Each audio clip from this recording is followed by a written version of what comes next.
Section 28. Does the Fair Housing Act apply to the LGBT community? Today's Fair Housing Rules and Regulations, 2026 Standard. Introduction.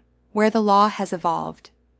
As we move forward from Section 27, where we explored reverse discrimination and the concept of creating equal opportunity through corrective measures, we now step into one of the most important and evolving areas of fair housing law in 2026, protections for the LGBT community. This section ties directly back to Section 19, Violations, Section 3, Modern Discrimination, and Section 26, HUD Enforcement, because this is where legal interpretation, enforcement policy, and real-world application all intersect. Understanding how the Fair Housing Act applies to sexual orientation and gender identity is critical, because while the law's original language may seem limited, its interpretation and enforcement have expanded significantly over time. What the law says. The original framework. The Fair Housing Act prohibits discrimination based on race, color, national origin, religion, sex, disability, and familial status. Notably, the statute does not explicitly list sexual orientation or gender identity as protected classes. At first glance, this might lead someone to believe that LGBT individuals are not protected under the Act, but that conclusion would be incomplete and incorrect in today's legal environment. How protections apply. The role of sex, discrimination.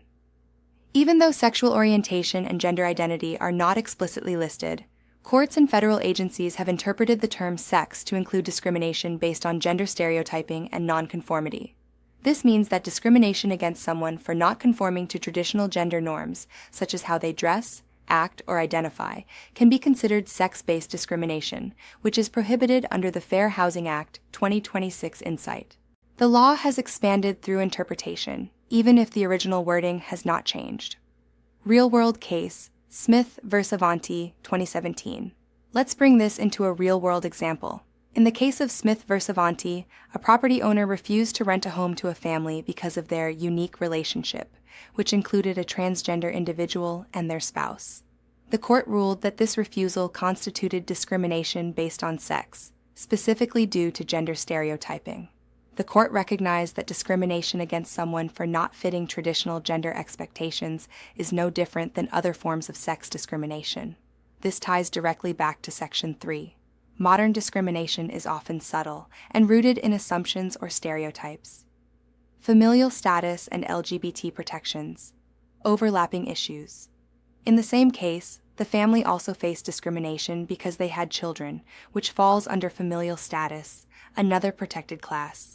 This highlights an important point in 2026. Discrimination often involves multiple protected classes at the same time. Understanding how these protections overlap is essential for proper compliance.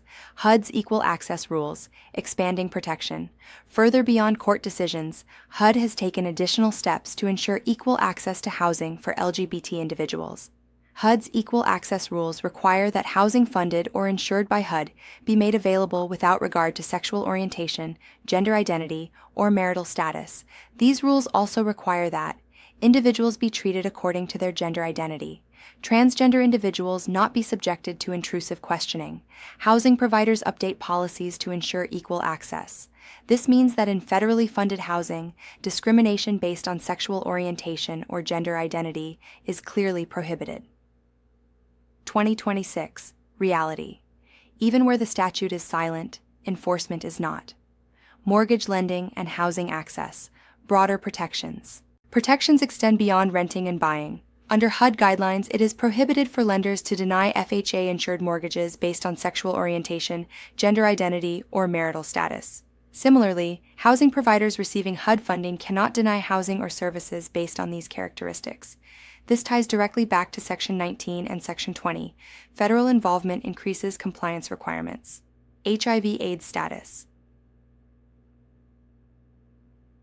A related protection. Another important consideration is that discrimination based on HIV/AIDS status is also prohibited under the Fair Housing Act and ADA, as it is considered a disability. This adds another layer of protection that often intersects with LGBT-related issues, shelters, and gender identity. Equal access in practice. CHUD rules also address access to shelters and housing programs.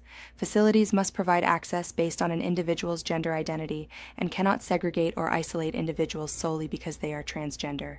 This reflects a broader shift in 2026 toward ensuring that housing access is based on identity and dignity, not assumptions or outdated standards. The pattern. Where violations occur. At this point, the pattern should be clear.